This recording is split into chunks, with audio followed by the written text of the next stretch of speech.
Hola amigos, ¿cómo están? Soy Vanessa Regalado, bienvenidos a Conociendo a.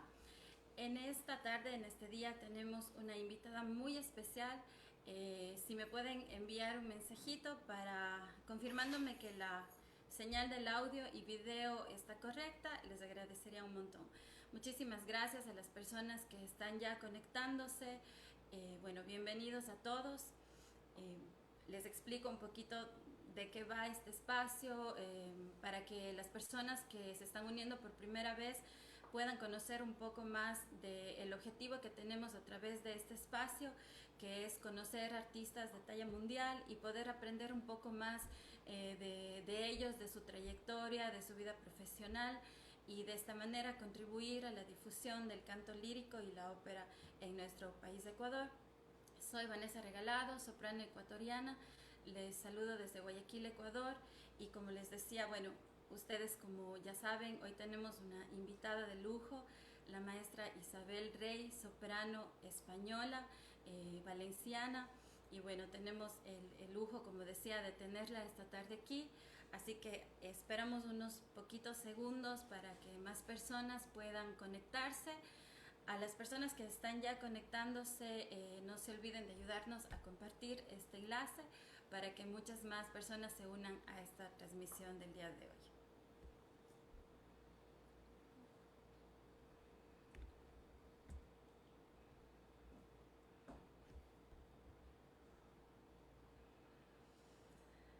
Bueno, mientras más personas se van juntando a esta transmisión, me gustaría leer una breve biografía. Ya tenemos a la maestra, como muchos de ustedes podrán ver, ya la tenemos aquí presente.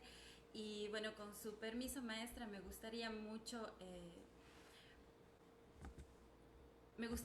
poder leer una breve biografía de lo que ha sido su carrera. Isabel Rey, soprano, dedicada en cuerpo y alma a su vocación, el canto, la música y el teatro, la soprano valenciana Isabel Rey ha sido internacionalmente reconocida por su exquisita técnica vocal y su refinada sensibilidad como intérprete. Es una de las pocas artistas hispanas que ha tenido el honor de colaborar asiduamente con el Festival de Salzburgo, y su carrera se distingue por una trayectoria que la ha llevado a debutar en las capitales más importantes del circuito operístico, como Viena, Múnich, Hamburgo, Berlín, Zúrich, Londres, Edimburgo, Madrid, Barcelona, Valencia, París, Los Ángeles, Washington, Estocolmo, Atenas, Nueva York, Bruselas, Moscú, Tokio, Roma, Venecia, Ámsterdam, entre muchísimos otros países, y en las casas principales de ópera de estos países. La maestra Isabel Rey es dueña de un amplio repertorio que abarca desde Stravinsky.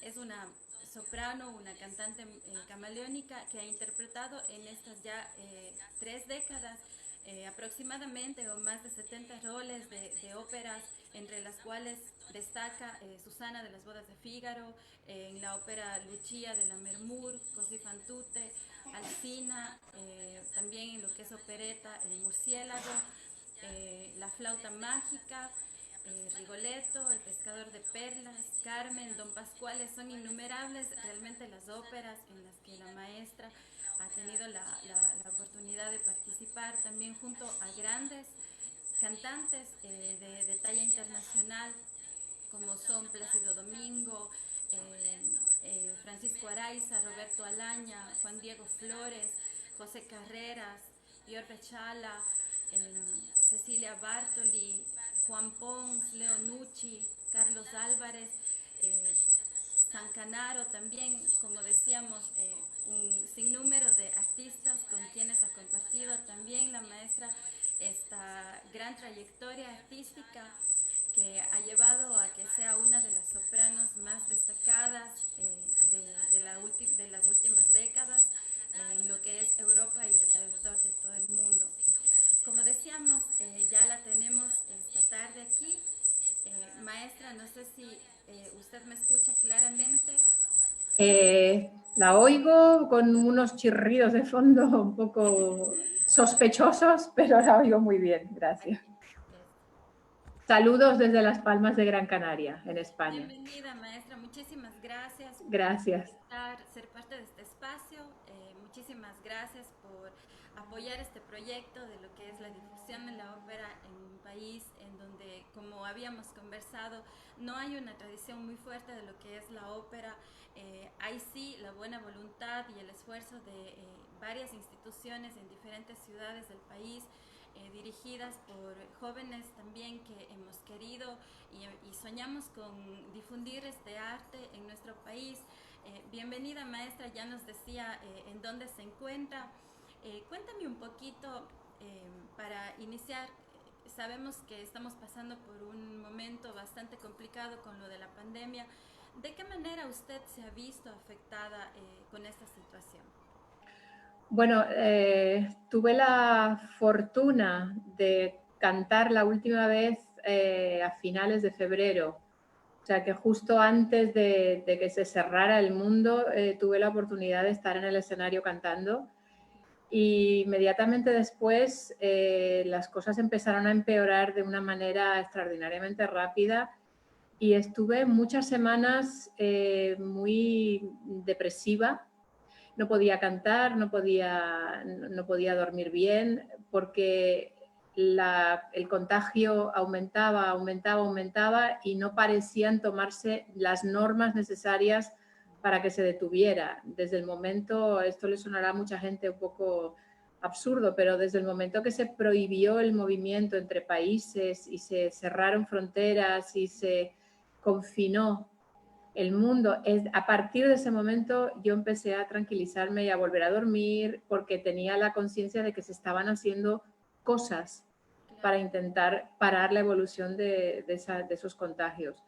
Entonces, bueno, pasé un confinamiento en el que poco canté porque no me nacía para nada cantar. Aproveché para hacer todas esas cosas que uno no puede hacer porque nunca está en casa, y eran muchas. Y sí, y bueno, estuve bastantes semanas sin mover la voz siquiera, sin entrar en el cuarto del piano, más que para quitarle el polvo y poco más. Entonces, ha habido contratos que se fueron al traste por esta situación. Hace 9 meses que no canto.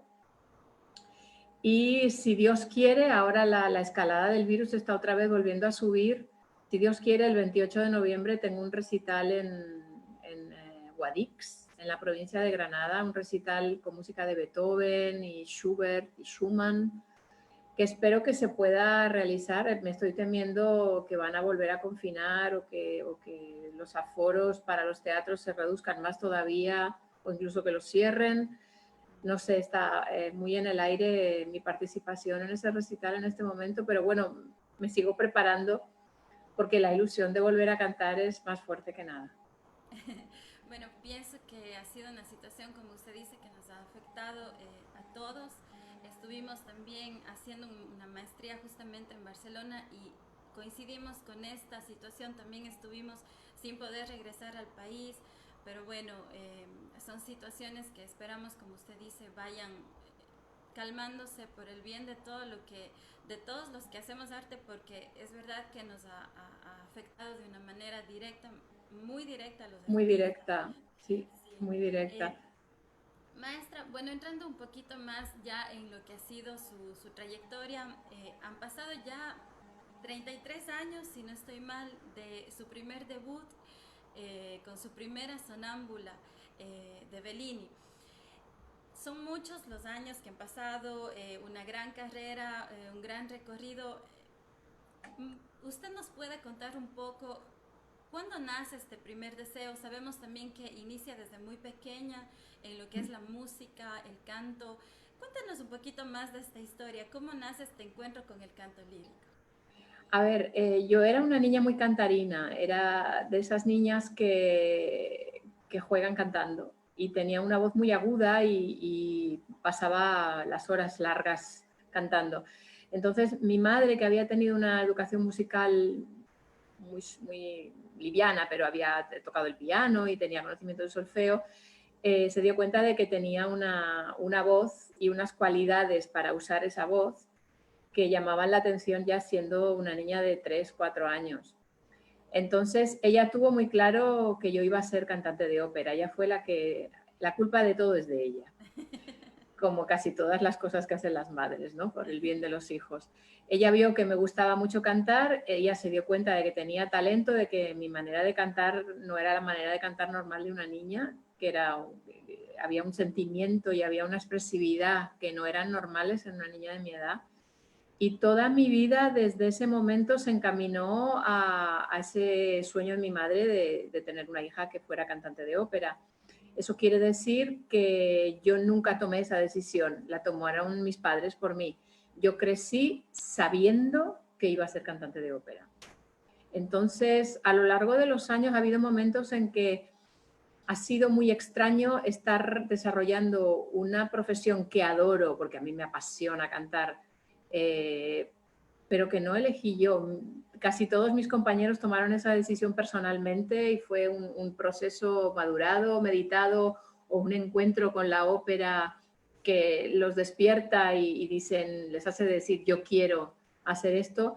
Yo tengo que decir que el primer concierto al que asistí de toda mi vida era un concierto en el que yo cantaba como solista dentro.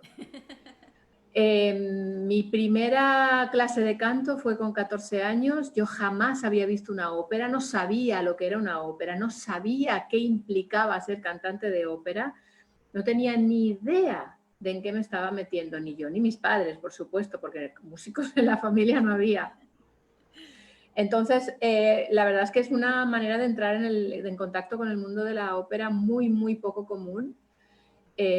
Toda mi vida fue, como digo, encaminada a que yo fuera cantante de ópera. Desde muy niña mi madre estuvo enseñándome cómo se cuida un cantante. No podía pasar frío, no podía estar en corrientes de aire, no podía comer cosas frías, no podía hacer las cosas que hacían los niños de mi edad, porque yo iba a ser una cantante de ópera.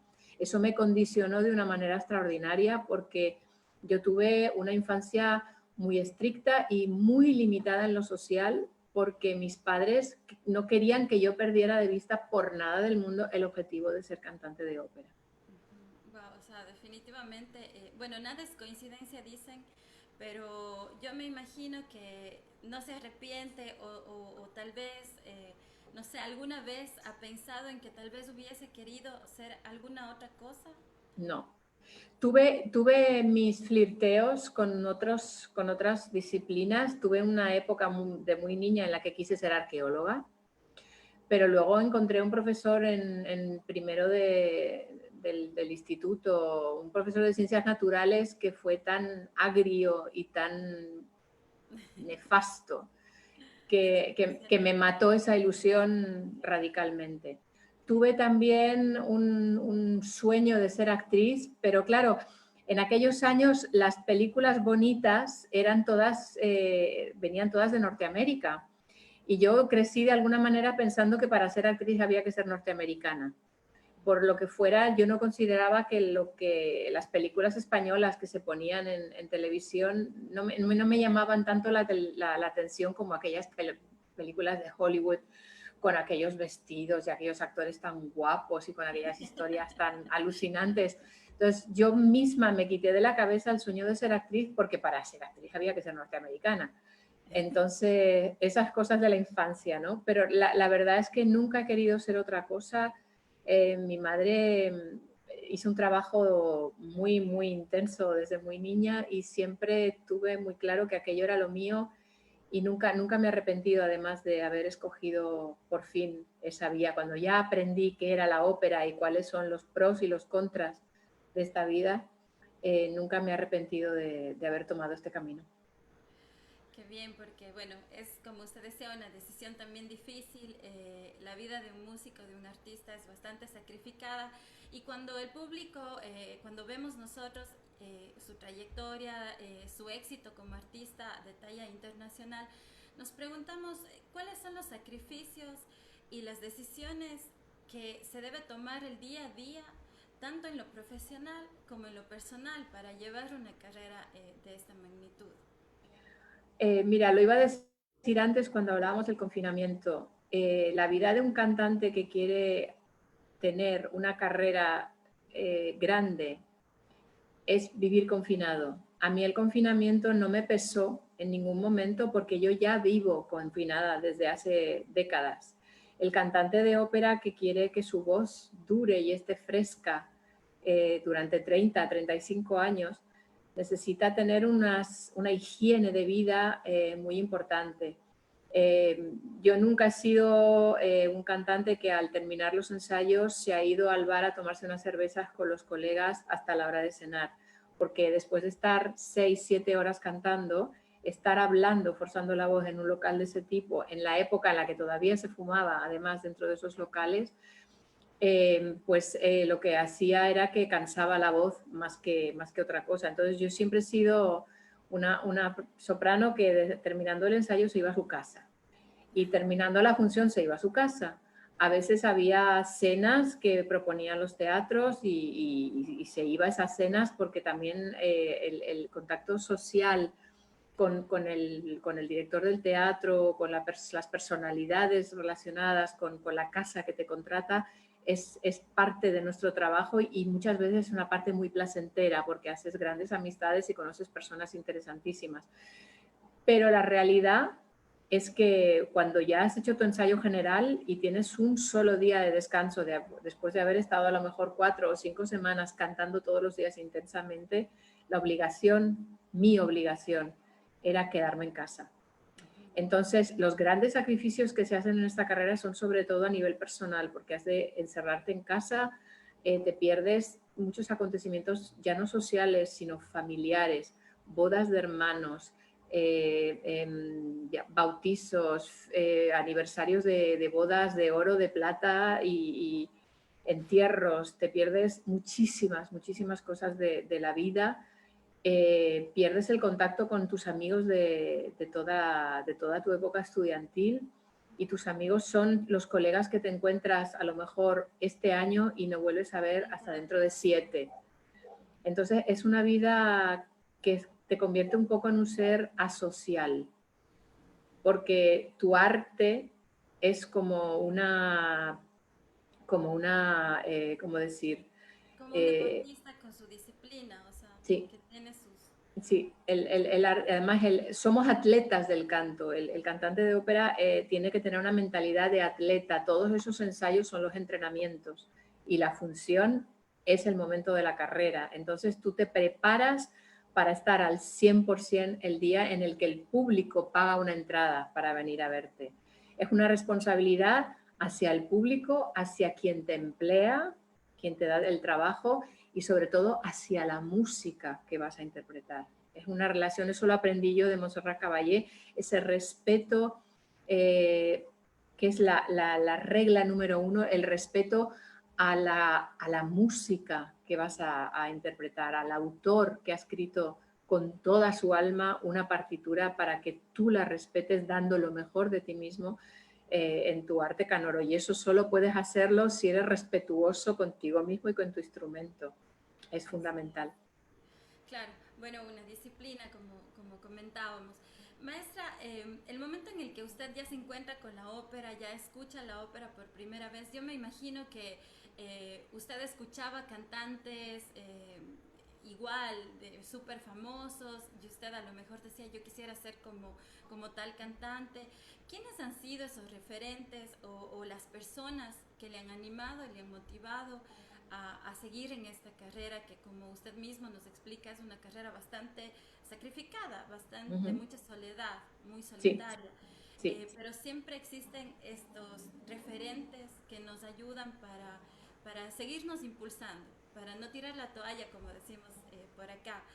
¿Quiénes han sido estos referentes para usted? Mi primer referente me lo dio mi madre. Era Montserrat Caballé. Ella siempre me dijo que yo iba a ser como Montserrat Caballé.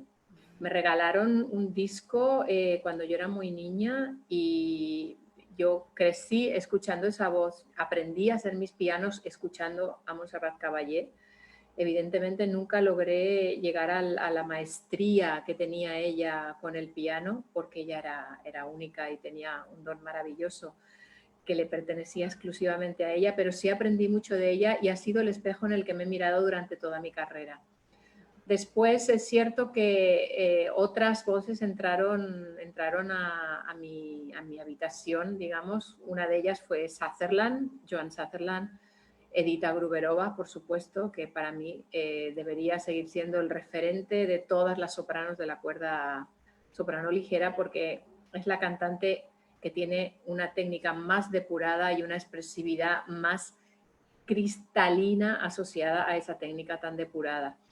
Pero después, como digo, fui bebiendo de la técnica extraordinaria de Mireille Lafreni, y después me miré en muchos compañeros que he tenido la suerte de encontrar en la vida.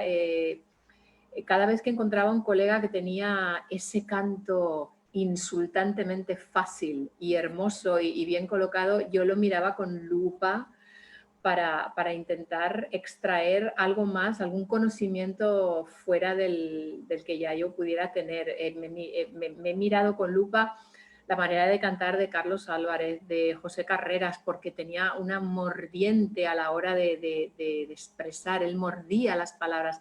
Nadie ha dicho ese son qui después del Mario, Mario, Mario, como él. O cuando entra en la primera frase del tenor en Andrea Chenier, nadie la decía como José Carreras. O sea, para José Carreras no ha habido nunca frase, por pequeña que fuera, que no tuviera una importancia capital como cualquier frase importantísima del resto de la ópera. Entonces me fijé mucho en él, en esa mordiente que tenía a la hora de cantar. Lucia Pop, Sona Kazarian, de los contemporáneos, por supuestísimo, Jonas Kaufmann, que lo conocí antes de su gran transformación vocal, y luego tuve la gran oportunidad de cantar con él cuando encontró la técnica que utiliza actualmente, y que era extraordinario cantar al lado de alguien con un conocimiento tan perfecto de sus resonadores y con ese canto también expresivo, bellísimo.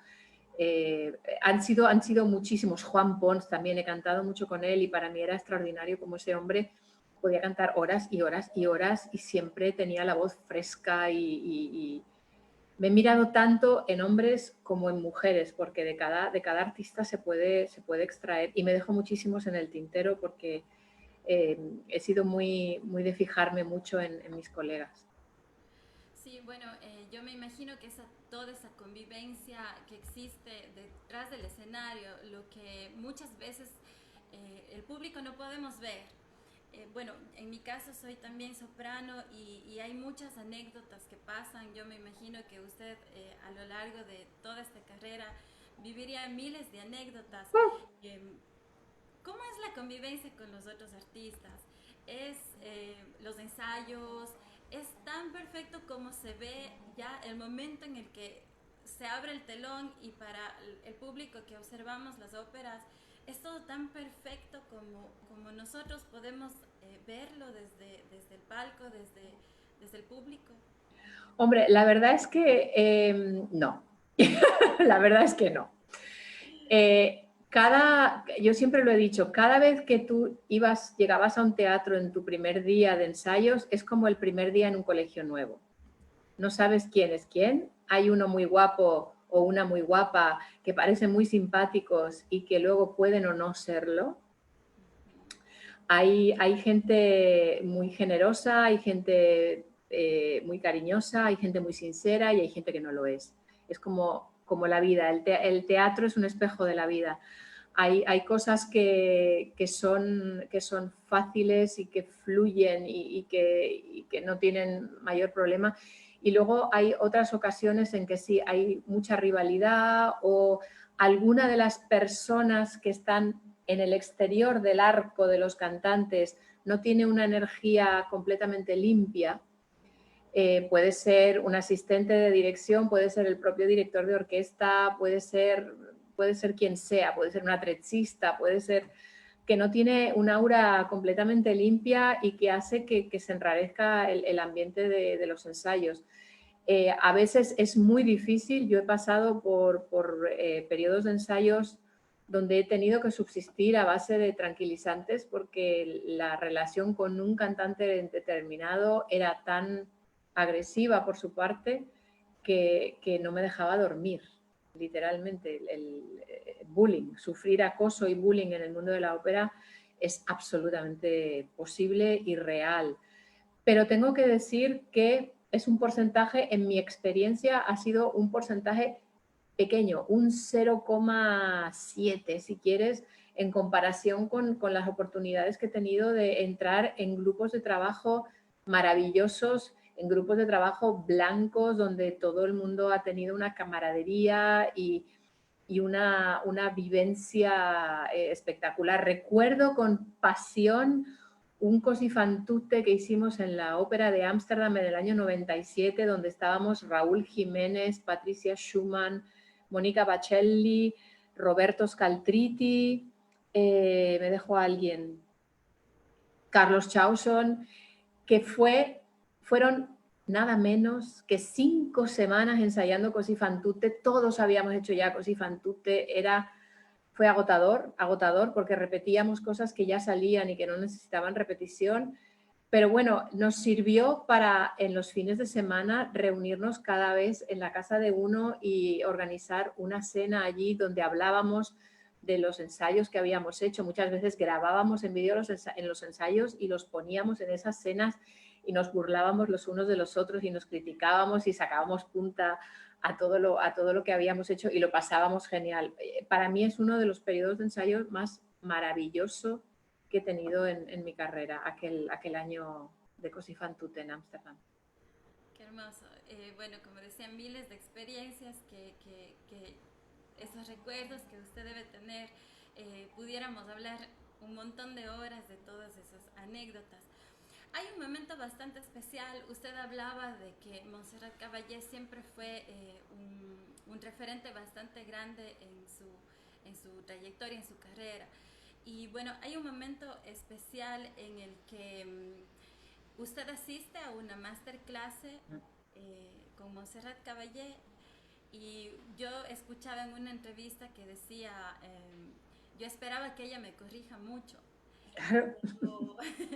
Pero fue un momento tan increíble el que se dio en ese día, en el que yo estuve viendo este video al que me refiero y realmente yo me emocioné muchísimo. El momento, no solamente el momento en el que usted está cantando de una manera increíble, sino también la respuesta del público. Cuando al finalizar su aria, todo el teatro que estaba ahí, o sea, es increíble. ¿Cómo usted recuerda este momento? ¿Qué pasó después de este momento en su vida, en su carrera? Cuéntenos cómo recuerda usted esto. Vanessa, le cuento el antes y el después, porque tiene mucha guasa. Cuando yo presento mis papeles para participar en esta masterclass, llego tarde al plazo, ¿vale? A ver, no llegué tarde porque me lo admitieron, pero si yo mandaba por correo el documento no llegaba a tiempo. Mi marido, que entonces era mi novio, que estaba en Valencia, estaba pasando casualmente unos días en Valencia, cogió un coche, se fue a Madrid y se llevó los papeles y los presentó en el minuto -1 del cierre del plazo de solicitudes. Casi llegó tarde, ¿vale? Entonces, voy a estas clases magistrales y en el escenario, no sé si se ve en el vídeo, había 20 sillas sobre el escenario. Entonces, nos dejaban entrar en la sala, entrábamos a la sala, nos sentábamos, salía Montserrat, nos decía de qué iba la clase de aquel día y decía, ¿quién quiere subir? ¡Ja, ja, ja! Y se reía. Y entonces se formaba una avalancha monumental de gente saliendo corriendo del patio de butacas, corriendo hacia las escaleras de aquel escenario para intentar llegar a las sillas. Los 2 primeros días yo no llegué. Cuando llegué ya las sillas estaban más que llenas, vale, ni oportunidad. Esos 2 días, Montserrat habló de la respiración. Ese día los que subieron al escenario solo respiraron. Nadie cantó. En el segundo día se hablaba de cómo mantener un sonido uniformemente. Así que los 20 afortunados en subir al escenario aquel día solo mantuvieron una nota. El tercer día me senté de otra manera en el patio de butacas y conseguí ser la número 21. todas las sillas estaban ocupadas y yo fui la número 21. Cuando Montserrat vio, se me tuvo que quedar una cara de horror, ¿no? Y me dijo, bueno, si no le importa quedarse de pie, me dijo. Y entonces le dije que no me importaba y me quedé de pie. Cuando ella dijo, ¿quién quiere empezar? Nadie se atrevía a levantarse, todos corriendo para subir y nadie quería cantar. Entonces, una chica y yo levantamos la mano a la vez y ella fue más rápida, empezó ella. Pero Montserrat me miró y yo supe que iba a ser la siguiente. Y aquel día se trataba de la expresividad en el canto. Y aquel día había que cantar. Fue el único día en el que hubo que cantar. Es tremendo.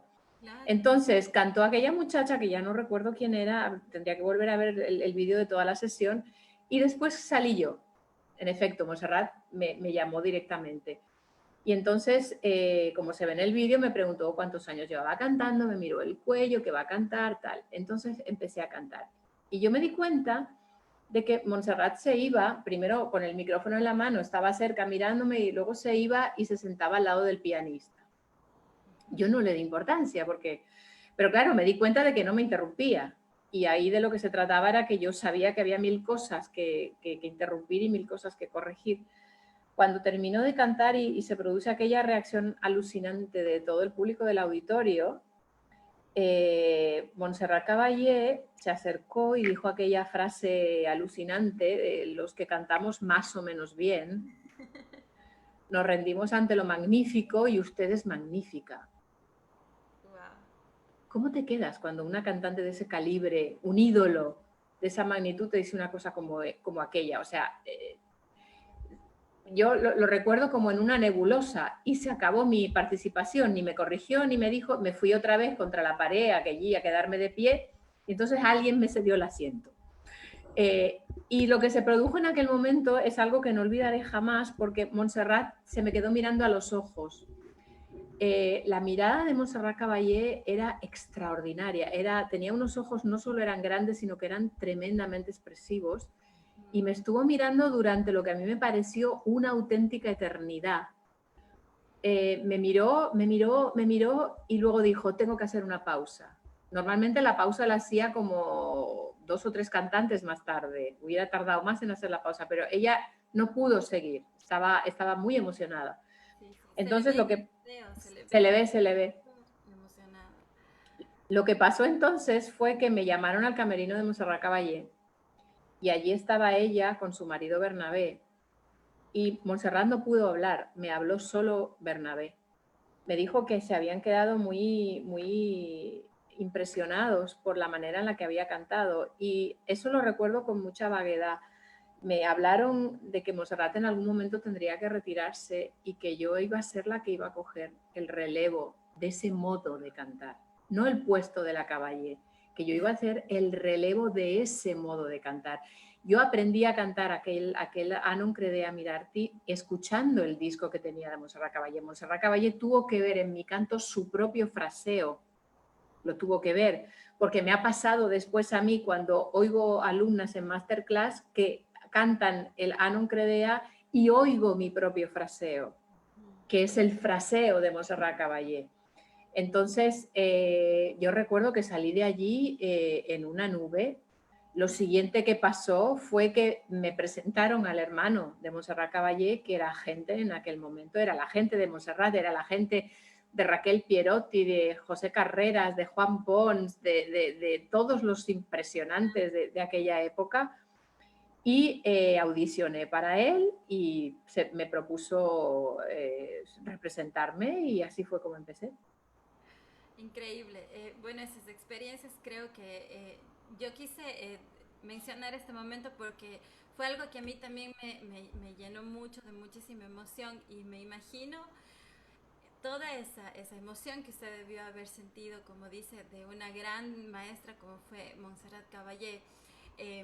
Pero usted no solo ha tenido la oportunidad de hacer clases con ella, sino también con otro de los monstruos, decimos nosotros acá, del canto, que fue Alfredo Kraus. Y bueno, y me imagino que con muchos más, Ileana Cotrubas, sí, de lo que habíamos leído en su biografía. ¿Qué consejos ¿usted recuerda o algún consejo que haya marcado este camino musical en todo este tiempo? Vanessa, perdona que interrumpa, me dicen que no se me oye, que de repente no se escucha mi voz Ujú. y no sé qué puedo hacer.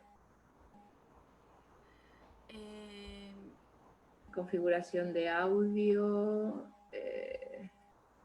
sí, bueno, a veces estas cuestiones tecnológicas pasan. Vale, he subido mi volumen de... Ahí yo lo escucho mucho mejor.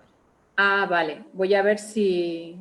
Gracias Carolina Fajardo y Marifé por decirme que no se escuchaba. Espero que ahora sí se oiga. Gracias. No se escucha a la periodista, me dicen también. No se escucha. A ver. Ahí. Ahí ya se escucha. Amigos del Instagram, si pueden decirnos si se escucha ya a Vanessa. Ahora no responden. Sí se escucha mucho mejor. A ella no, la oyes solo tú por los cascos. A ti no se te escucha. Ah, Desde, pero puede ser que no se escuche, puede ser que no se escuche desde el Instagram.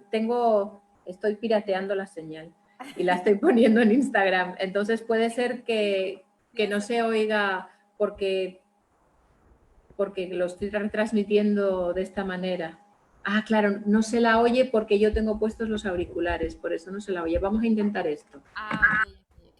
A Pero ver, en ¿me el oyes Facebook ahora? creo que no hay problema. ¿Tú me oyes, Vanessa? Sí, yo le escucho perfecto. Vale, pues voy a estar muy atenta. Vale. Claro, me ¿Puedes imagino que repetirme la la música pregunta? es por el. Es por el pirateo, me dicen. En Facebook No, seguro que se oye estupendamente. sí. Bueno, retomando un poco la pregunta, ¿usted ha tenido la vivencia, estas vivencias, esta oportunidad de aprender de grandes cantantes como Montserrat Caballé, Alfredo Kraus, Ileana Cotrubas? ¿Qué, ¿Cuál ha sido el consejo que más ha marcado su carrera de alguno de ellos o de sus maestros en general? Porque justamente retomando un poco el tema del video que hablábamos hace un momento, en el video también sale la maestra con la que usted estudiaba en esa época, no sé si fue su maestra de siempre, Sí. eh, pero ¿cuáles consejos son los que usted recuerda que hayan marcado su carrera artística? Mira, el fundamental, el más importante de todos, y es el que yo intento también inculcar a mis alumnos, es asumir quién eres, amar el instrumento que tienes y no desear sonar como otro. Ser lo que eres, quererte, es como todo en la vida. Tienes que apreciar tu propia belleza y asumir que eres así y vivir y disfrutar de la vida con eso. En el canto es igual. Uno de los consejos más importantes que recibí fue a enamorarme de mi voz y no pretender ser otra. No pretender ser otra. Eso quiere decir que si aceptas tu instrumento, vas a cantar siempre el repertorio que tienes que cantar. Si sueñas con un repertorio más grande, con tener una voz más grande, entonces abordarás un repertorio que no te corresponde y harás que tu carrera sea más corta, no te harás forzosamente daño, pero tu instrumento se resentirá. Entonces yo creo que uno de los mejores consejos que me dieron fue ese: sé tú misma, aprende a amarte y a respetar tu instrumento. Ese es Y uno de bueno, los...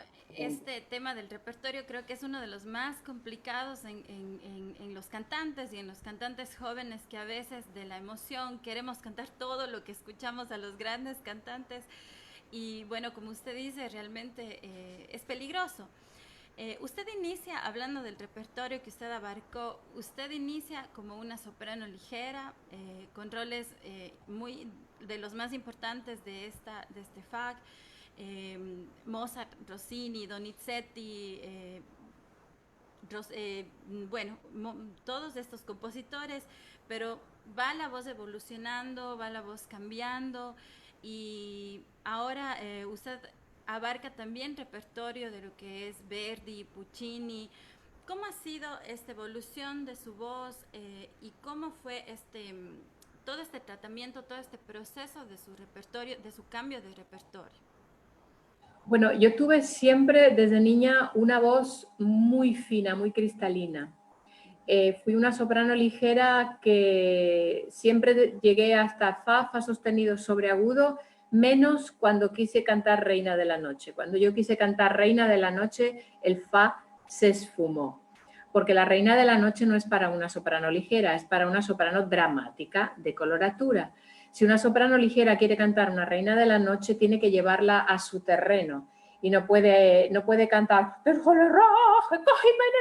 no puede ser agresiva, ha de llevarlo a su terreno y cantarla de modo ligero. Entonces tuve una voz muy ligera, muy cristalina, con una facilidad extraordinaria para la coloratura y el sobreagudo, y estuve muchísimos años cantando este repertorio, todas las inas, Adina, Cherlina, Pamina, todas las inas, Despina. Después introduje Gilda, que fue mi primer Verdi, junto con la Nannetta del Falstaff. Y luego empecé a tener lo que muchos cantantes tienen después de los 33, y es que es un poco la frontera en la que la juventud se esfuma. Entonces los músculos empiezan a no tener la flexibilidad que tienen en juventud. Y si no tienes una técnica de canto muy depurada, empiezas a tener dificultades en el paso del registro y empiezan a bailar algunas notas. Entonces, cuando tenía como 33, 34 años, empecé a notar que el fa normalito, el fa de la última línea del pentagrama, el fa empezaba a ser una nota que presentaba alguna dificultad. Y el mi, la nota de un tono inferior, a veces era sostener un mi, era como sostener un piano de cola con el dedo meñique. Entonces empecé a preguntarme qué me estaba pasando y busqué ayuda profesional con profesores y con repertoristas para intentar averiguar qué era lo que me estaba pasando. En este punto de la carrera de todo el mundo, porque a todo el mundo le pasa eso cuando entra en la treintena, existe el peligro de considerar que, bueno, es que ya mi voz ha evolucionado y necesito bajar en el repertorio y cantar algo más lírico. Muchos cantantes hacen esto. Es una tentación muy peligrosa, porque si no averiguas por qué te cuesta el fa en realidad, lo que haces es llevarte a un registro más grave el mismo problema. Y entonces, en vez de ser en un fa, será en un re o antes. Entonces yo tenía muy claro, porque era otro de los consejos que me habían dado en mi juventud, tenía muy claro que cuando llegara la treintena iba a haber una crisis. Así que busqué ayuda y encontré ayuda, una persona que me hizo descubrir que mi afinación no era tan espectacularmente acertada como era cuando era más joven, porque la posición en la que cantaba había bajado. Ya no cantaba en aquella posición tan en máscara, tan metida aquí, que tenía cuando era joven, simplemente porque la musculatura se había ido acostumbrando, había dejado de ser tan flexible y yo no había trabajado en esa dirección. Ahí me pilló el tren. Entonces esta persona me ayudó a recuperar mi oído, me ayudó a distinguir qué sonidos no estaban metidos en el sitio correcto y a volver a subir la impostación de mi voz. Estuve trabajando durante un decenio, 10 buenos años, para intentar volver a recuperar aquella facilidad, porque claro, lo ideal en estos casos es dejar de cantar, resolver el problema y retomar. Pero yo no podía, porque tenía mucho trabajo y no podía retomar detener esa actividad. Entonces lo que hacía era intentar reestructurar mi técnica de nuevo, cantando los mismos roles que tenían dificultades. Entonces fue un trabajo que se prolongó durante unos 10 años porque no pude parar a hacer las cosas bien. Entonces yo tenía un hábito muscular para cantar ciertos pasajes y al mismo tiempo estaba intentando deshacer ese hábito muscular en mis entrenamientos en casa para poder resolverlo. Entonces, cuando por fin conseguí resolver ese problema de impostación y volver a colocar mi voz en su sitio, nos dimos cuenta de que nunca había estado realmente en el punto más alto de la posición de la máscara. Cuando yo pude alcanzar ese punto más alto de la posición de la máscara, resultó que el sonido tenía más volumen. Y gracias a eso pude empezar a tomar roles un poco más líricos. Ese fue el cambio. Y maestra, en qué repertorio o en qué compositor o con qué compositor, mejor sería la pregunta, se identifica más usted en cuanto a su repertorio? En cuanto al repertorio, diría que Mozart, Donizetti. En cuanto al corazón, Que muchas Puccini, veces es diferente. Strauss, Mascagni. Nunca cantaré un Mascagni, pero bueno.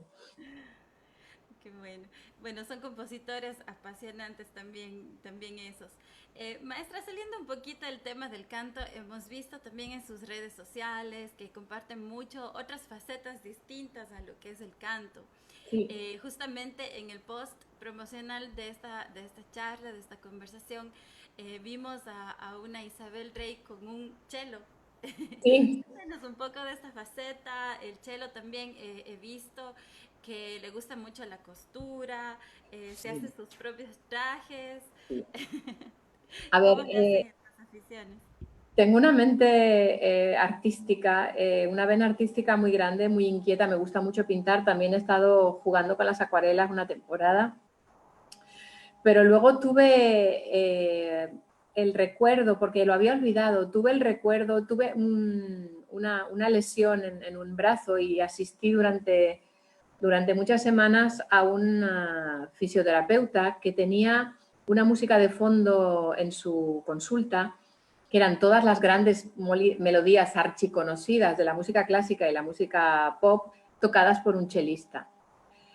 Y escuchando aquella música recordé aquella pasión que yo tenía por el cello cuando era jovencita. Y entonces pensé, ¿y si pruebo ahora que tengo más tiempo? Hace un año pasó esto, ¿vale? Hace año y medio ya. Y entonces le pregunté a mi pianista aquí en Las Palmas, a Nauset Mederos, le pregunté si él conocía a algún profesor de cello con el que yo pudiera trabajar, que me hiciera una prueba para ver si yo tenía aptitud para poder aprender a tocar el cello. Y él me puso en contacto con mi maestra, que es Pirchi Dotti, que es una chelista de la Orquesta Filarmónica de Gran Canaria, que si me está escuchando ahora te mando un beso, Pirchi, que no cabe en todo el océano.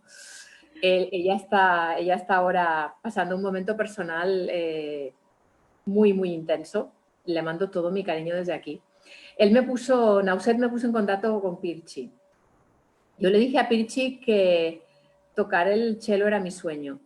Y ella, que me conocía porque yo he cantado mucho aquí en Las Palmas y ella me ha acompañado mucho desde la orquesta, ella me conocía y le gustaba mi manera de hacer música, me dijo que entonces su sueño era también que yo pudiera tocar el cello. Entonces empecé hace año y medio a estudiar el cello con Pirchi, que es una profesora extraordinaria, es una sonrisa con piernas y con talento. Es el amor personificado por el instrumento y por las personas. Tengo totalmente enamoramiento brutal por la manera de ser de mi profe. Y ella consiguió que yo empecé a tocar en febrero o en marzo del año pasado y ella consiguió que para Navidad yo fuera capaz de tocar un villancico ya. El cello es extraordinariamente hermoso, se parece muchísimo al canto. Hay muchísimas nociones del cello y del canto que son exactamente iguales. Me da una alegría increíble extraer esos sonidos, me vibra el alma, me vibra el esternón, me vibra el cuerpo cuando apoyo el cello en mí. Y realmente soy muy feliz con el cello, me parece un instrumento que todos los cantantes deberíamos tocar en nuestra formación porque se aprende tantísimo, Claro, pero tantísimo son del difíciles los sonido. instrumentos de cuerda en general. Bueno, alguna que no se me escapaba, pero quería hacer una mención separada, es la poesía. Usted escribe poesía, usted ha publicado poesías en libro y ha tenido la oportunidad o se ha dado la oportunidad de que grandes compositores utilicen sus textos poéticos para canciones. ¿Usted ha cantado estas canciones? Sí, sí, sí, sí, sí, sí. A ver, yo escribo poesía desde los 12 o 13 años. A ver, yo he nacido en la época equivocada. Yo debí haber nacido en el romanticismo, en pleno romanticismo, y haber sido amiga de Clara Schumann y algo así me tenía que haber pasado. Yo he nacido en el siglo equivocado. Yo tenía esa necesidad de expresar lo que me sucedía, los sentimientos que yo tenía, las vivencias que yo tenía, no dejarlas escapar, que no se me diluyeran en la memoria, y tenía esa necesidad tremenda de escribir. Pero yo esos poemas los tenía guardados con llave, metidos en un rincón de mi casa. Me daba muchísima vergüenza solo el hecho de que alguien los leyera. Mi marido y un amigo me insistieron muchísimo en que los publicara, y a raíz de esa publicación Antón García Abril supo de esos poemas y musicó 3 poemas míos de juventud, de mi primer amor. Los musicó y creó las canciones de Noche y Estrellas, que son maravillosas y que he tenido no solo el placer de cantar, sino de grabar también. Es muy curioso, porque una vez que esos poemas tienen música, ya yo no me imagino esos textos sin que esa música suene en mi cabeza. Están indivisiblemente unidos y van a estarlo para siempre. Es muy hermoso que un compositor que compone por encargo, que tiene una agenda tan hiper llena de encargos, te haga este regalo de escribir para ti con tu propio sentimiento, con tus propias vivencias. Es una experiencia extraordinaria. Estoy tan agradecida, tan agradecida. Claro. Bueno, hemos visto en usted en este momento que estamos compartiendo y bueno, desde el primer momento en el que yo me puse en contacto, noté un carisma bastante grande, una generosidad, el hecho de que usted haya aceptado esta conferencia, esta charla, compartir con la gente de Ecuador estos momentos. Usted trabaja también con fundaciones, apoya fundaciones de lo que es la lucha contra la leucemia, sordera, algunas fundaciones, pero también su generosidad no se queda solo en esto, que es un servicio social, sino también trabaja con jóvenes cantantes en lo que es la pedagogía, la enseñanza, que creo que es una de las responsabilidades como artista más grande que se puede tener. Bueno, los que asisten a las clases maestras, los jóvenes cantantes que asisten, se llevan sus consejos, se llevan sus experiencias, se llevan parte de su técnica, pero ¿usted qué se lleva de ellos? Se dice que se aprende más cuando se enseña. ¿Qué es lo que usted se lleva de todas estas experiencias? Lo primero que me llevo es el privilegio de tener contacto con personas tan jóvenes que tienen esa pasión por la voz. Me resulta muy curioso observar cómo se afanan, cómo sufren, no curioso, sino estimulante, cómo se afanan, cómo sufren, cómo quieren comprender, cómo se excusan cuando no pueden producir el sonido que les he pedido. Sobre todo lo que me ha dado el enseñar a gente joven es pulir un modo de explicar cómo se canta que sea realmente comprensible. El canto no se ve, y si se ve es que algo anda muy mal. El canto no debe verse, el canto tiene que ser tan fácil como beber, el canto no cuesta absolutamente nada, no es como correr, es como beber agua, es realmente fácil. El canto es una actividad biológica tan natural como el habla, solo que cuando nos planteamos que vamos a cantar, nuestra mente hace un quiebro. Es algo que digo mucho en mis clases. Es como si vamos a cantar y nuestra mente dice, vale, voy a prepararme para cantar, 1, 2 y 3. Y hacemos un gesto extraño que creemos que es necesario para poder cantar como un cantante de ópera, y no es así. Utilizamos partes del cuerpo. Claro. hay muchos prejuicios, muchas cosas Sí, que... sí. La respiración no es diferente. Ajá. La respiración no es diferente para cantar que para vivir, que para... Es exactamente lo mismo, porque usamos partes del cuerpo que sirven para otras cosas, con lo cual... Entonces, me ha servido mucho para aprender a comunicar, para aprender psicología, porque tú no puedes ponerte delante de un alumno y de otro y de otro y de otro y darle el mensaje del mismo modo. Tienes que dar el mensaje para esa persona, tienes que averiguar cuáles son sus inquietudes, qué tipo de persona es, cómo le vas a decir algo que no es agradable de oír, que un sonido no es bonito. Para un cantante escuchar que un sonido que produce no es bonito es como si te dicen, Jesús Isabel, qué fea tienes la nariz. ¿Comprende? Es algo que forma parte de nosotros, que es nuestro físico, la voz es nuestro físico, como el pelo, como los ojos, como la boca. Entonces, me ha ayudado muchísimo a ser más psicóloga, a ser más muy paciente. Yo he desarrollado una paciencia extraordinaria que no la tengo ni conmigo misma, no la tengo ni conmigo misma, ¿vale? Y bueno, tengo mucho que agradecer a todos los alumnos que tienen la valentía de ponerse en mis manos, porque a veces soy muy loca, a veces doy ejemplos muy locos y salto y me tiro al suelo y los hago brincar y corremos alrededor del piano y hacemos muchas cosas locas, porque a veces la locura lleva a la sencillez y cantar en realidad es muy sencillo. Bueno, maestra, ahora me gustaría invitar a una artista ecuatoriana, a una soprano ecuatoriana, que, bueno, usted, como decía, generosamente ha aceptado escuchar esta tarde, darle sus consejos y, bueno, ella está ya por aquí también con el pianista. Bueno, ella se va a presentar, pero me gustaría también a mí presentarles. Viviana Rodríguez es una soprano guayaquileña, soprano ligera, y le va a acompañar en el piano Eddie González. Entonces, si ellos pueden ya pasar, justamente están aquí detrás de mí. Yo me voy a hacer a un ladito para que Viviana pueda interpretar y bueno, ahí les dejo a ustedes. Gracias.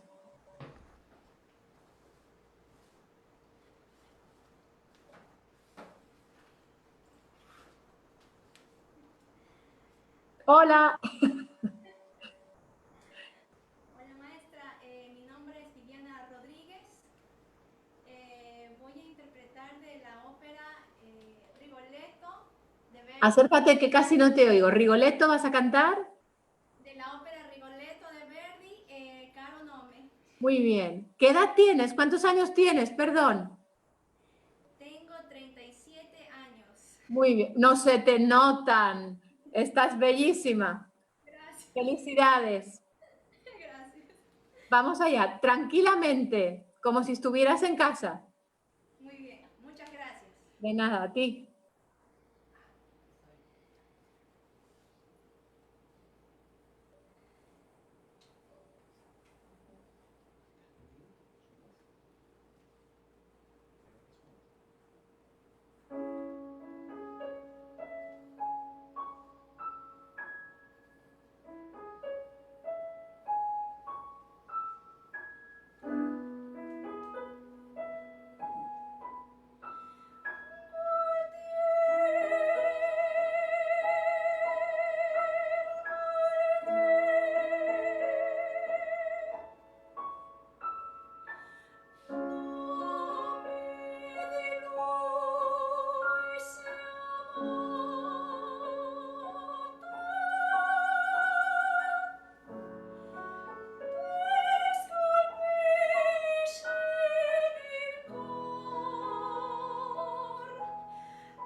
Tengo que parar aquí.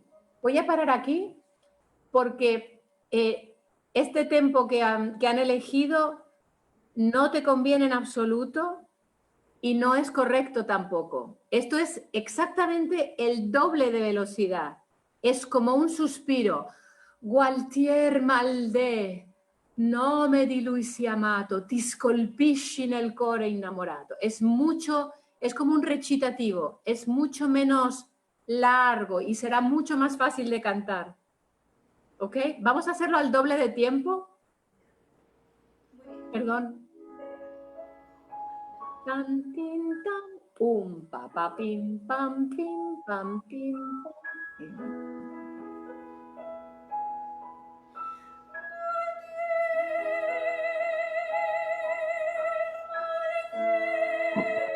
Pam, pim, pam, pim, pam, pa, pa, pim, pam, pa, pim, pam, pa, pam, pam.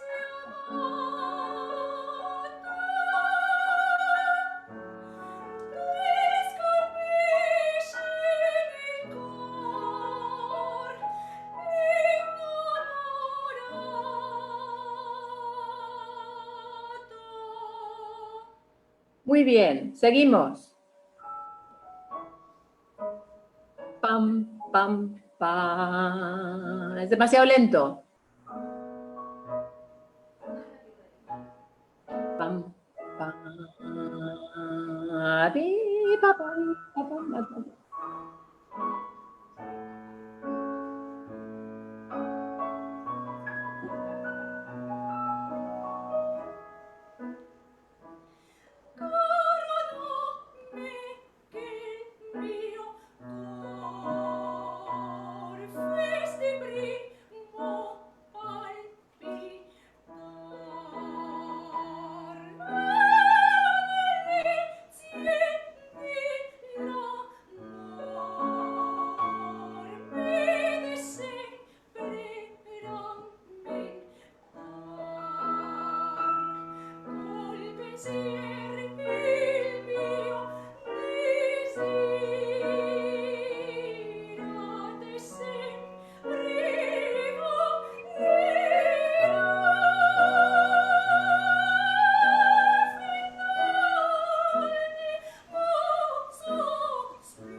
Brava. Brava, brava. Vamos a ver. Una cosa muy importante de esta área. Cuando empezamos, tenemos esta parte que está cortada.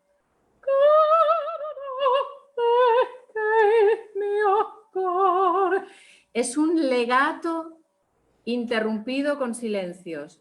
No es caro, no, me, que, mío. No, es una línea de canto que se interrumpe. No es un ataque en cada sílaba.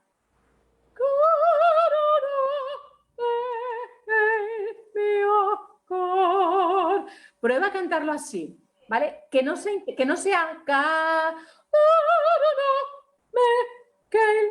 ¿se oye la diferencia? No sé si se oye con el audio. Sí se oye muy bien, muchas gracias. ¿Vale? Piensa en una, de tuteo, perdóname.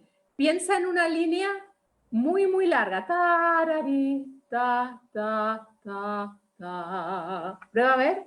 Muy bien.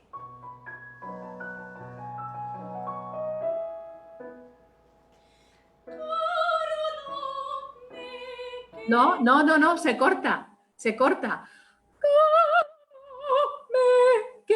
Se corta y baja. No. Hazlo una vez sin cortarlo. Cántalo como si fuera legato para que veas.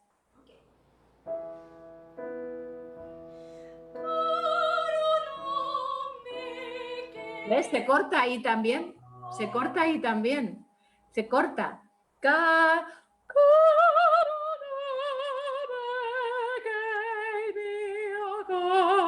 Entre nota y nota no puede haber ninguna consonante que rompa el sonido.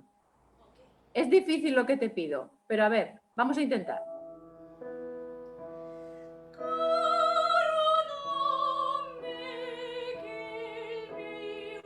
Eso sí, ¿vale? Eso sí. Y ahora repítelo interrumpiendo el sonido. Es como como si hicieras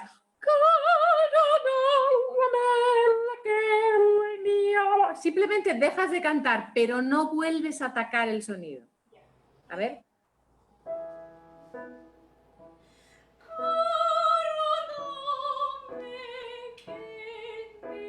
Mejor. Mejor.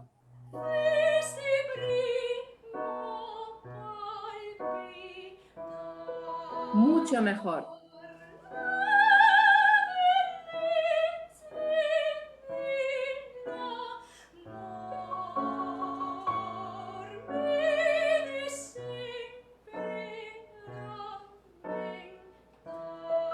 ¿Vale?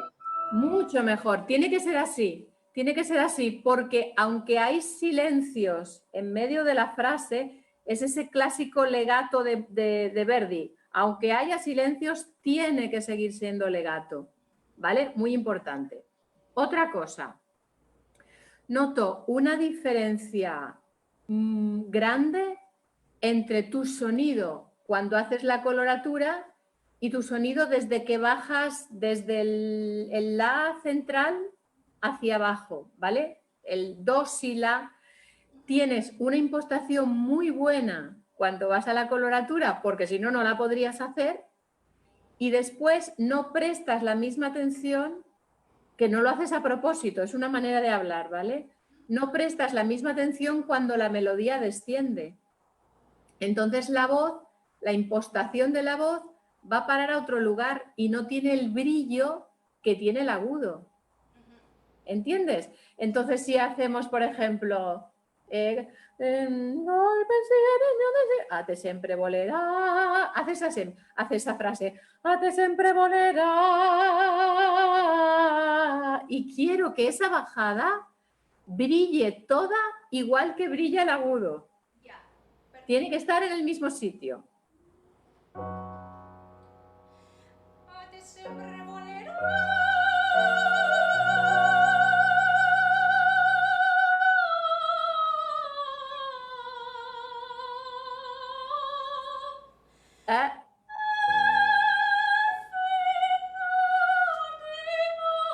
Siempre ahí arriba. Siempre ahí arriba, ¿vale? hay veces que pensamos que las notas están más lejos unas de otras de lo que están en realidad. A te sempre volerà.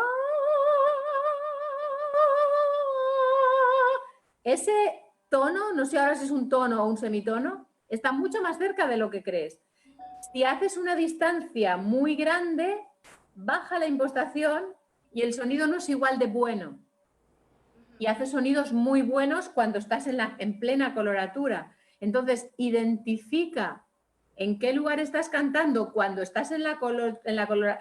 Papá, papá, mua, papá, papá. Era fantástico. Pero desde que baja un poco la tesitura, cae un poco la posición y es una pena. Es una pena. Hazme este pasaje. Ese. Papá, papá, papá. Y la de abajo apenas la tocas, apenas cantada. No la hagas sonar. Ok.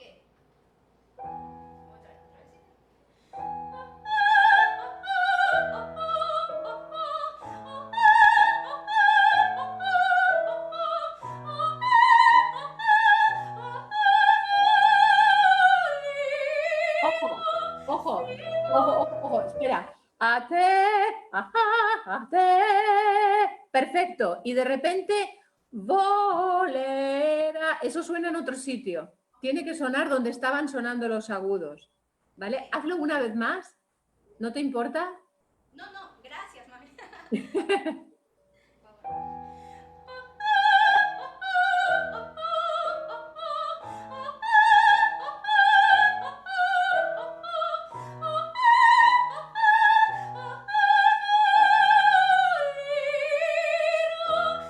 Eso era fantástico. ¿Notas la diferencia? Sí, la noto y la noto más y lo siento más fácil todavía. Claro.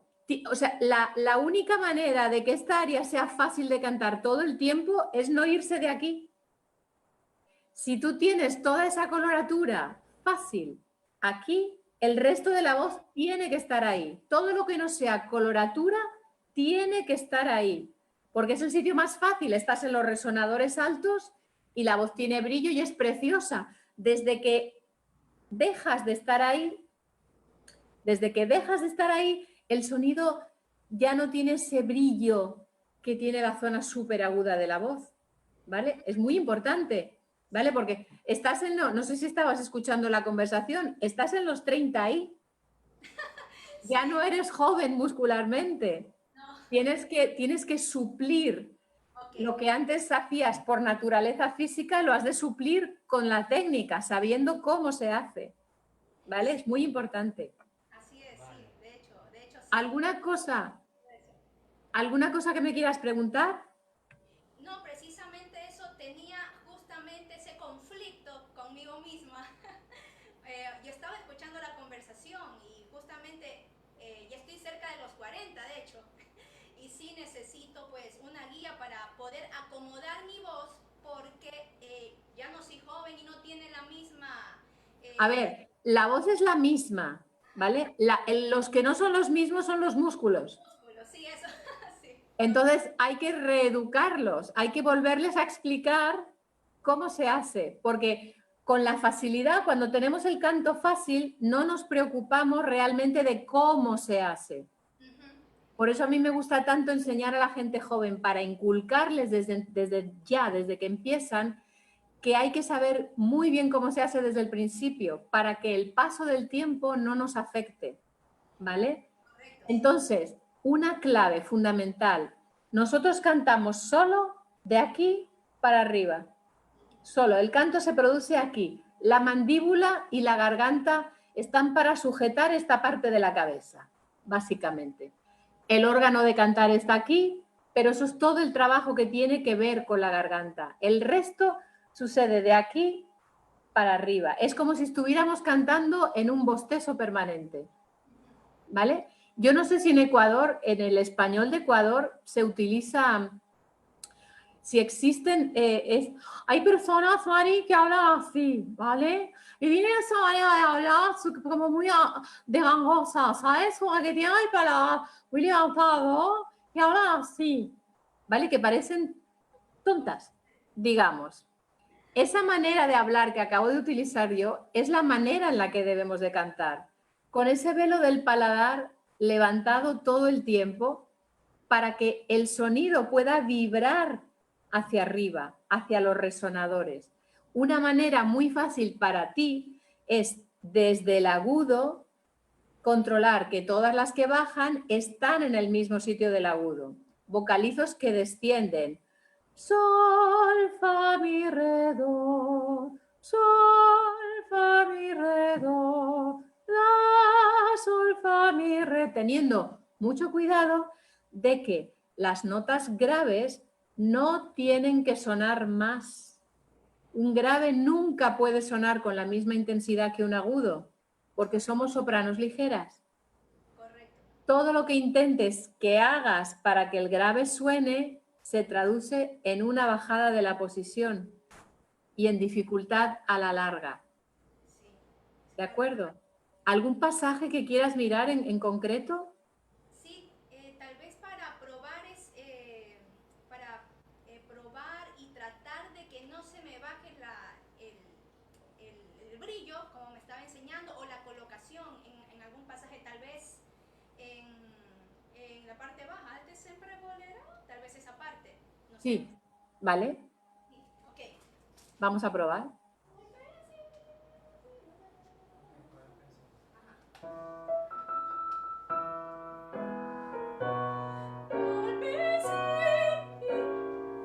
El col está muy abajo. Ok, Es como si quisieras ponerlo aquí. ya. El punto Kraus, aquí entre los ojos, ¿vale? Aquí entre los ojos. Es como si quisieras que el sonido fuera, ojo que lo que voy a decir puede ser chocante. Es como si quisieras que el sonido fuera a entrar por la nariz, solo que no lo dejas atascado en la nariz, dejas que siga subiendo. Como si quisieras que el sonido saliera así, no aquí, más arriba. Vamos a intentar, pero no es nasal, ¿eh? No busco un sonido nasal.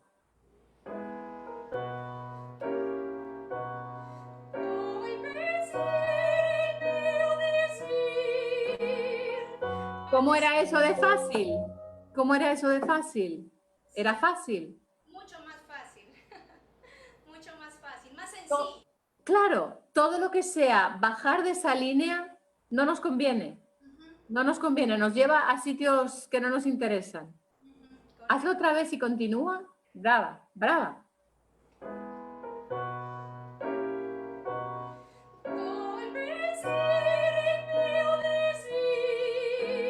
Y por arriba.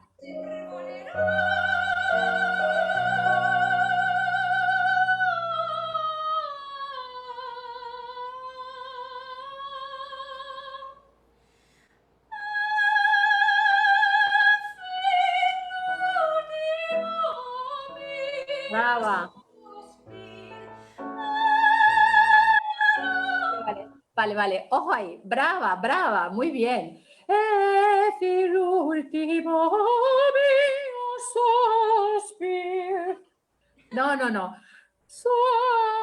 Suspir. Porque la que dejas es la que te abre el camino para... ¿Es un sol lo que viene ahora?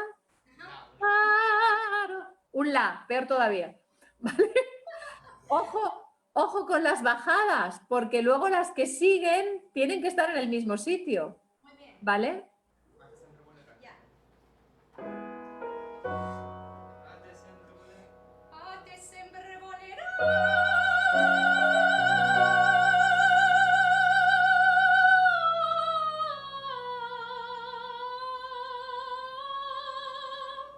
Y ahí arriba.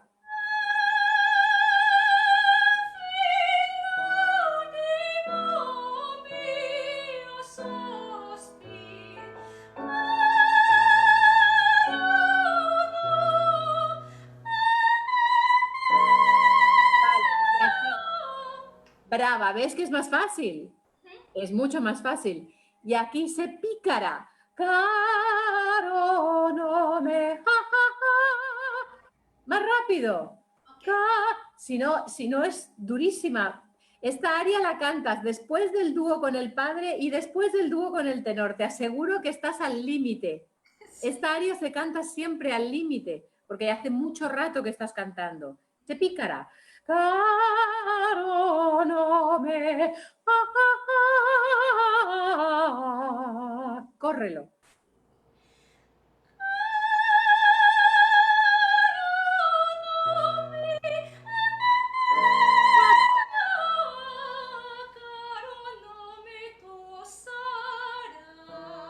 Claro, brava.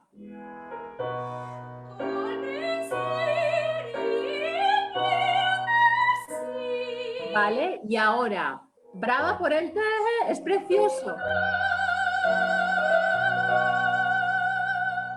Espera, brava, el tará es precioso, pero necesitas que el resto de la frase tenga ese espíritu también. Tú cantas col pensier y miote, y es toda como la escachatura. Col pensier y mio desir. Tiene que tener más espíritu. Perfecto. Piensa que eres una jovencita de 13, 14 años que se acaba de enamorar. ¿Quién los pillara?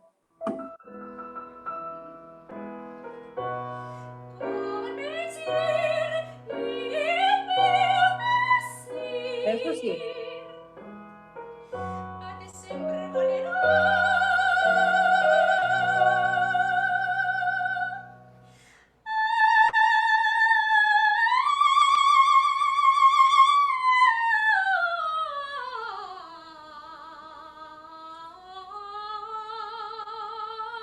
Bien bajado. Vale, perdona, te lo tengo que decir, las notas de abajo no están bien afinadas, no son justas. Es importantísimo, es muy difícil porque las haces un segundo nada más. Y tienes que pensar que ese segundo tiene que estar afinado.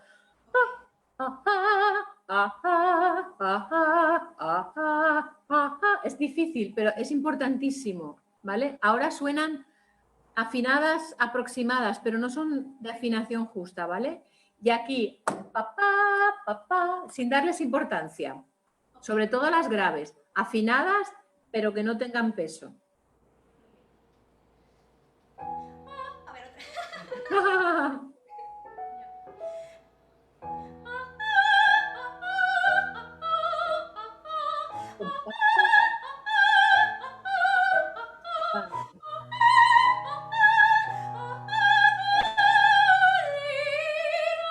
Y aquí, brava, mucho mejor, pero tienes que aprender bien cuáles son esas notas de abajo, ¿vale?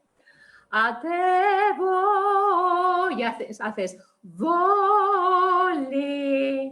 No, las vocales E, I no son apaisadas, son verticales.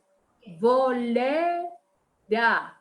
Gualtier malde, no es Gualtier malde, porque si las hacemos apaisadas, el sonido se aplasta. Entonces tienes justo una O delante con un espacio muy bueno y entra la E y se queda chata. A te volera. Todas las vocales han de ser primas hermanas. Correcto. A ver ahí el a te volera.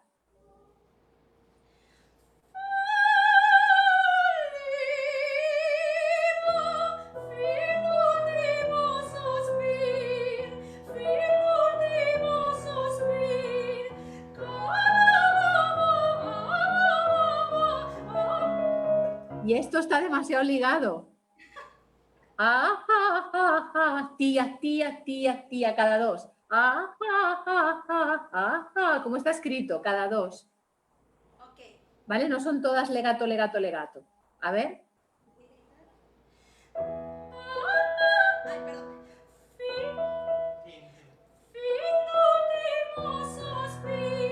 Bien.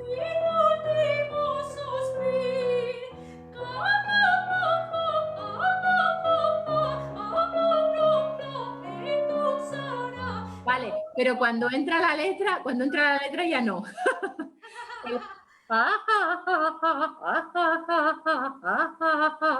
Meduosara. Ahí ya ligamos, ¿vale? Brava, muy bien, muy bien.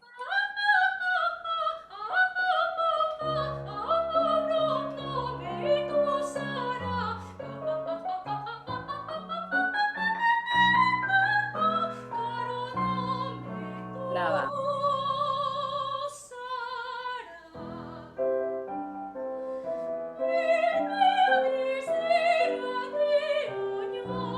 No lo pares.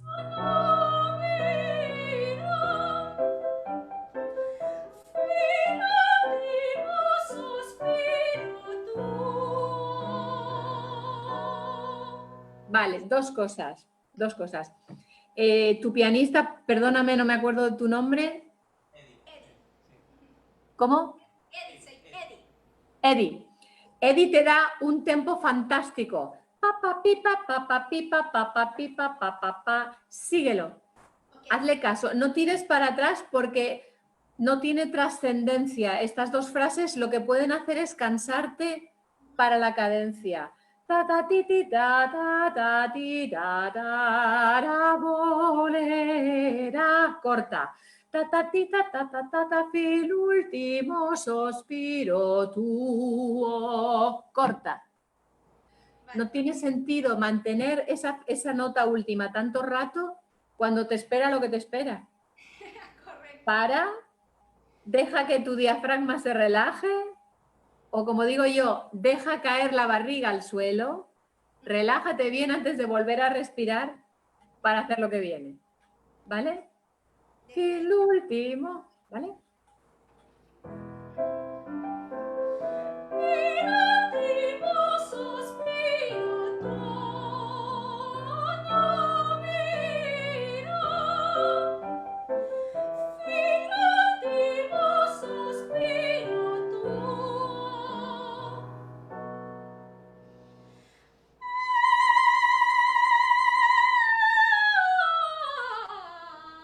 Brava, mejor que antes, brava, brava.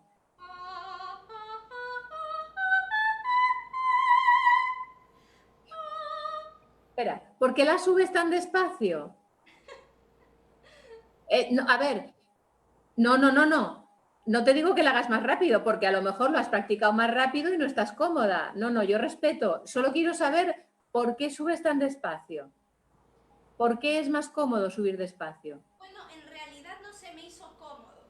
Creo que debo de hacerlo de otra manera. Es el mismo tipo de piquetato que cuando haces... Es el mismo tipo de piquetato. Okay. Porque, otra vez, llevas mucha ópera encima, mucha aria encima. Y eso tiene que ser, nada, picado, piquetato para arriba. Okay. ¿Vale? Hemos hecho pa. No, hemos hecho tanto. Ajá, sí.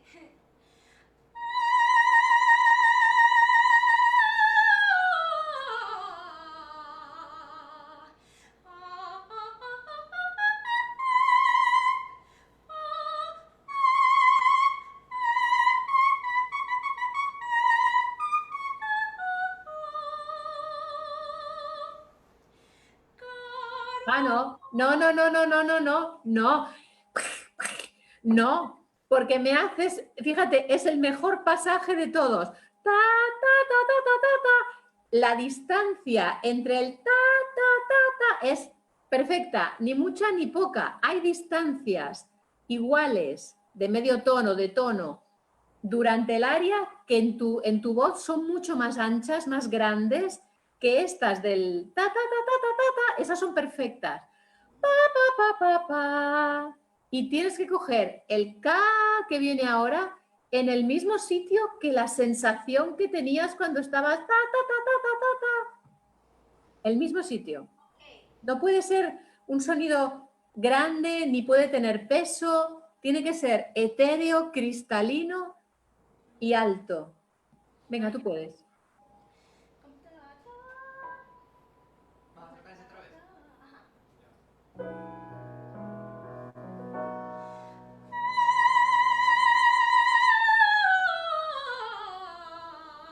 Bien, cada vez mejor.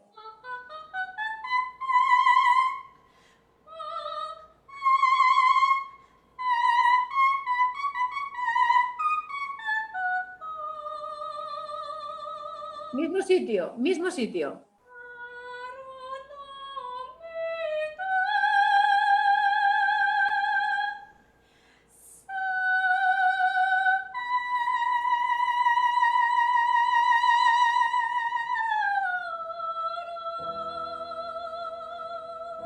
Brava, brava. Es muy difícil cambiar estas cosas en tan poco tiempo. Brava. Eres muy inteligente para el canto. Es más fácil así. Es como, no sé, es como decir, estoy cantando las notas agudas en lo alto de la Torre Eiffel y luego me bajo para cantar las graves aquí y me vuelvo a subir toda la Torre Eiffel hasta arriba para poder hacer los agudos. Dios mío, es agotador. Claro, y es de esa forma que me estaba usted enseñando, es más fácil, más sencillo y tiene más sentido, ¿no? Más sentido. Es más orgánico, es más cantar siempre en el mismo sitio. Extender la ropa siempre al sol para que se seque al sol. En la sombra también se seca, pero en el sol es mejor.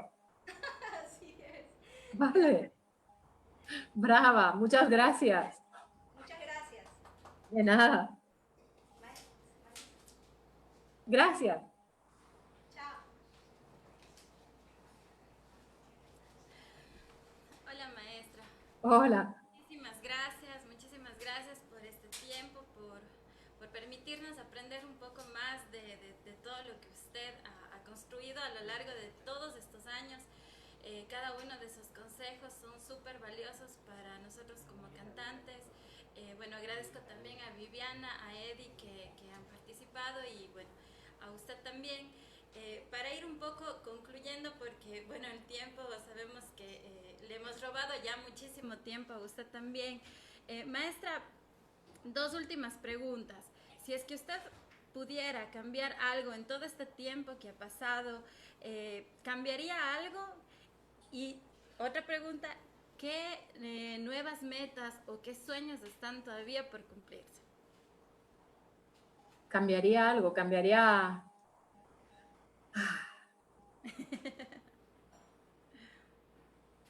Cambiaría algunas decisiones que tomé, que me equivoqué por inexperiencia, sobre todo a nivel de aceptar, aceptar unos contratos y otros no. Sí, algunas cosas sí que cambiarías, pero no a nivel ya de cantar vocal, sino a nivel del manejo de la carrera.